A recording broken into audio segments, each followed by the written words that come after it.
চট্টগ্রামের চন্দ্রনাথ পাহাড়ে মসজিদ নির্মাণের বিষয়টি গুজব।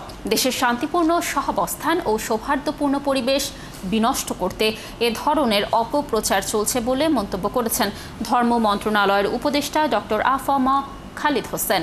দুপুরে চট্টগ্রামের সার্কিট হাউস মিলনায়তনে বেদখল ওয়াকফ সম্পত্তি উদ্ধার বিষয়ক ধর্ম মন্ত্রণালয়ের বৈঠকে এসব কথা বলেন তিনি আরও বলেন, দেশের সাম্প্রদায়িক সম্প্রীতি বিনষ্ট হয় এরকম কোনো চেষ্টা সরকার করতে দেবে না।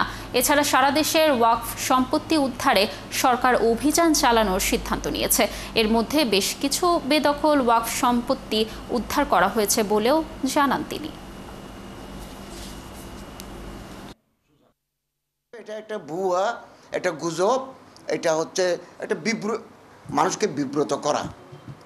আমরা যে শান্তিপূর্ণ সহাবস্থান আমরা এই দেশে বিরাজ করছে, আমরা যে সৌহার্দ্যপূর্ণ পরিবেশে আছি, এটাকে বিনষ্ট করার একটা সুযোগ আর কি। যারা এগুলো করে, এই সমস্ত এগুলো আমরা গুজবে কান না দেওয়ার জন্য আমরা জনগণকে